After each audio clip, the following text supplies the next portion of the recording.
Good morning, Northtown. I'm Kevin Nguyen. And I'm Josiah Mendoza. Today is Wednesday, January 10th. Today, we'll get another view inside of the construction in our backyard, discuss current events and world news, talk about winter sports, look at what's trending on the internet, and much, much more. All on NTV News.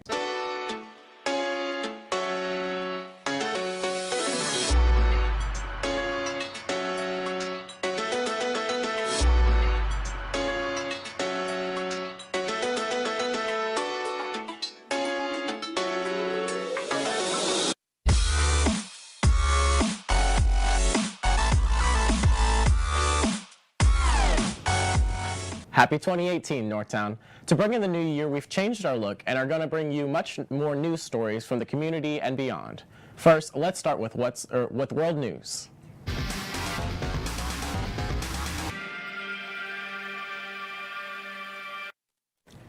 Today in world news, the collision of two ships off the coast of China leaves 32 people missing, and an overview of what's happening with airstrikes in Syria. On Sunday, an Iranian oil tanker collided with a Chinese ship, leaving 32 crew members missing. The collision occurred 160 miles off the coast of Shanghai. The oil tanker was soon up in flames, making a large cloud of smoke. Both the Chinese and South Korean governments have joined the rescue effort. 17 civilians are dead in the Syrian enclave of eastern Ghouta after days of government airstrikes. The airstrikes were committed through Russian air power. A resident in the region said he had heard 4 airstrikes in the period of 10 hours. It is suspected that the government targeted residential areas.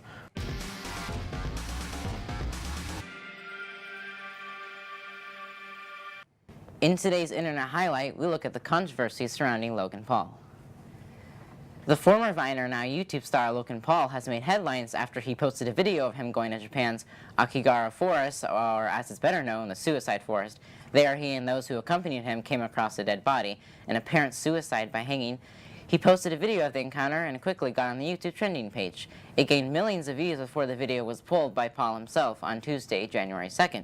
Many questioned why he posted it and why he filmed it, as well as many attacking him on Twitter. Paul has since released an apology video stating that he had a severe lapse in judgment and that if anyone is defending him online, to stop. YouTube has many controversies last year, and it seems that this trend will continue on to 2018. If you or someone you know is suffering from depression or suicidal thoughts, please talk to your doctor, therapist, parent, teacher, or friend, or call the suicide hotline. You are not alone. Now let's take a look at what's buzzing around Northtown.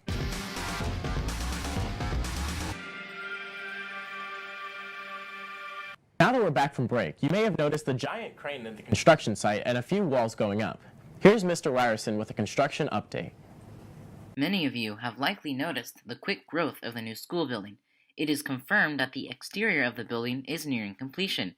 Assistant Principal Mr. Ryerson explains in this interview the current and future status of the new building. They are pouring all of the structural concrete. So right now they are finishing up pouring the roof for the locker room. Next comes glazing, that's the windows, glass that goes in. So they'll start encasing everything, and then they'll start running mechanical, which is electrical, plumbing, HVAC, which is heating and air conditioning.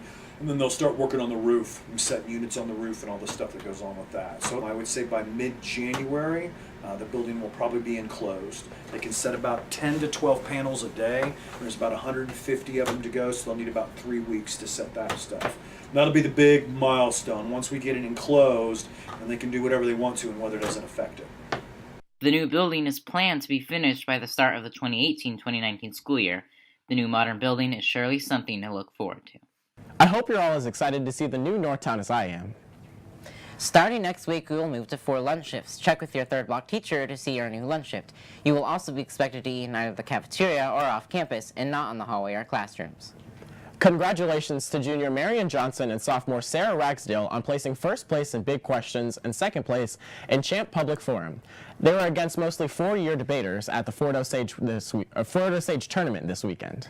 This week in Varsity Scholar Bowl took second place at the Lee Summit West tournament. Sophomore Ryan Huynh placed third in overall scoring. Congrats!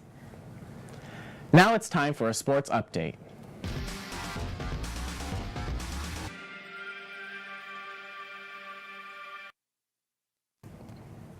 Girls swim was in Columbia for a meet this weekend, and Allie Dillingham placed 13th in fly and 21st in IM. Wrestling hosted their annual tournament this weekend, and Demetrius Trotter placed first place in the 120-pound weight class. Last Thursday, the girls and boys basketball team played their last home game at the Fieldhouse against Oak Park. Both of our basketball team came out with the win, with the final score of the girls' game 60-34 and the final game score of the boys' game 55-50. Here are some highlights from the game. Last Thursday, Chandler Prater became the 10th player in Lady Hornet history to score 1,000 points. Both girls and boys basketball dedicated the game at the Fieldhouse to Mr. Martinez. The game was packed as we played Oak Park for the last time in the historic Fieldhouse. Here are some highlights from last Thursday's game.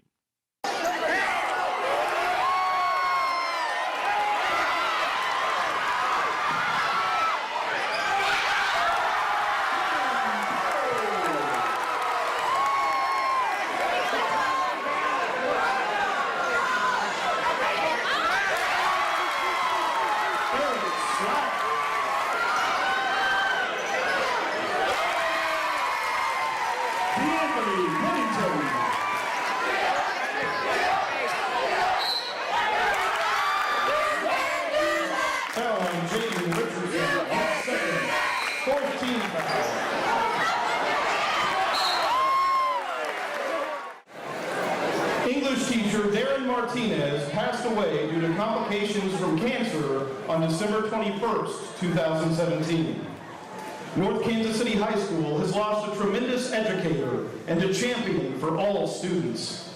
He will be remembered as a teacher who believed that all students have the capacity to learn, and Mr. Martinez had the patience to get each student to their potential. Tonight, in a show of support and solidarity, we are honoring Mr. Martinez and all those who battle cancer by wearing white. This idea came from a few of our Stuco students who reached out to the Oak Park student section who are also wearing white. Both the boys and girls teams dedicate their games tonight to Mr. Martinez. Joining us tonight are members of the Martinez family, his wife, Emily, sons, Miles and Max, and his parents, Shauna and Tony.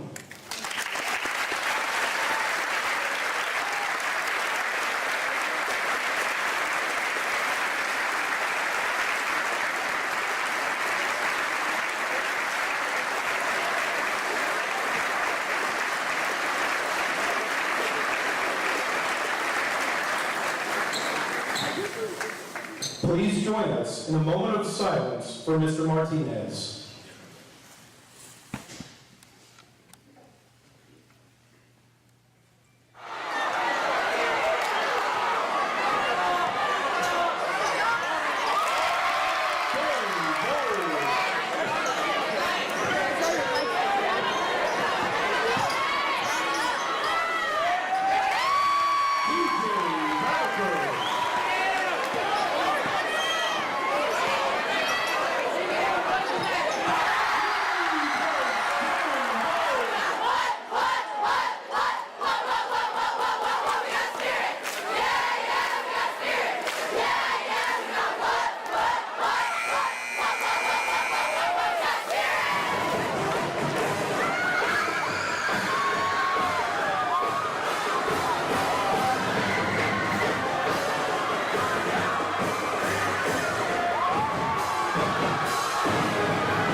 From last semester's poll, NTV wanted to know whether you believe in ghosts or not.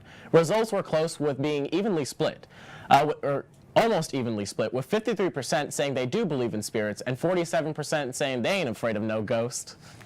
And there's our show for today, Northtown. To find more NTV episodes, rewatch any of our news stories, and to be notified when we upload, subscribe to our YouTube channel, NTV at NKCHS. To stay up to date on everything about what's buzzing around Northtown, follow us on Twitter at Northtown News. And for photos and announcements, you can find us and like us on Facebook at NKC Journalism. Thanks for watching, Northtown. Keep it classy. And as always, it's a great day to be a Hornet.